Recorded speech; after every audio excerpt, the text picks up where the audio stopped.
is not dead.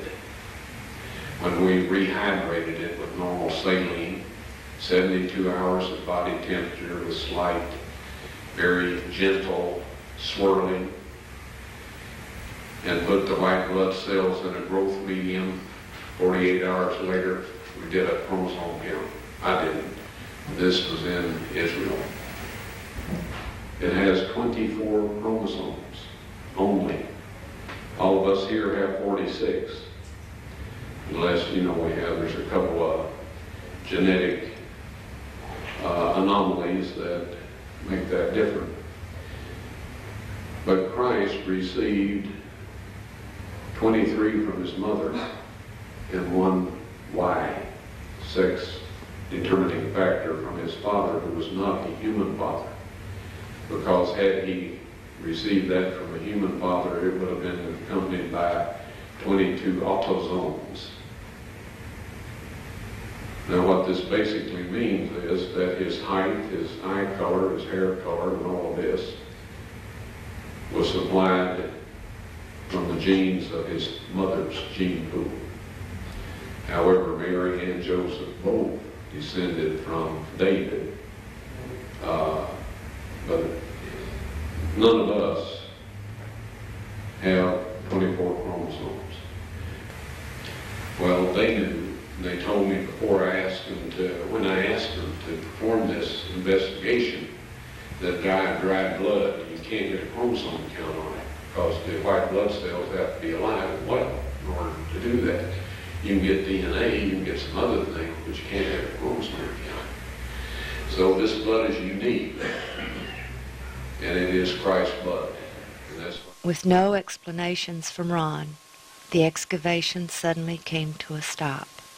On a later trip to Jerusalem, Ron entered the cave system alone through the middle door, and for the first time in quite a while he re-entered the chamber with the Ark of the Covenant.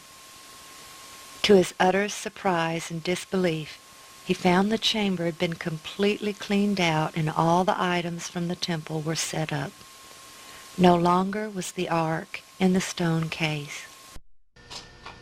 The chamber where I found the Ark of the Covenant has since been perfectly cleaned out.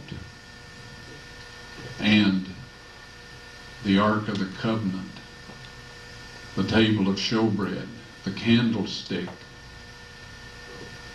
the golden altar of incense, they're all set out as they were in the earthly temple, except that the Ark of the Covenant is setting against a 12-foot long and 18-foot wide or high wall. He found the original tunnel was also cleaned out, and he followed it to discover that it did indeed open into Zedekiah's cave. It was not the tunnel he and his crew had opened earlier. In the following years, Ron entered the chamber with the Ark a number of times. Yes, the tables of stone were found in the Ark of the Covenant. I removed them with the assistance of 4 angels who lifted the mercy seat, which I would estimate weighs about 900 pounds of solid gold.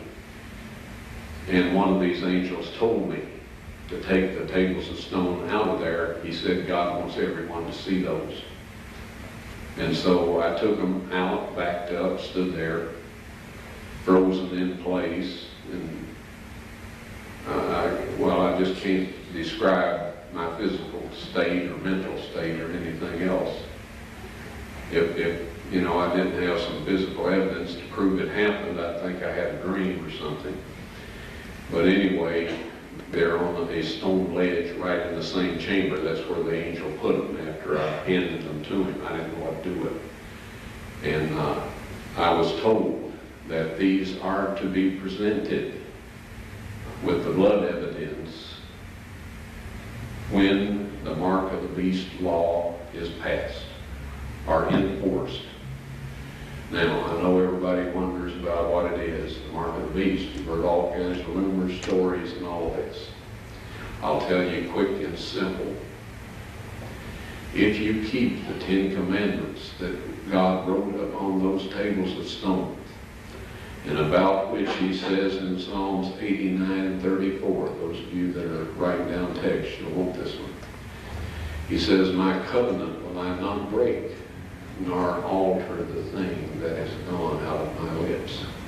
He spoke the 10 Commandments from the mountaintop. He wrote them in stone, and he says, nothing will change. Right? If you keep that law, you will receive the seal of God. Soon there will be a set of man-made laws.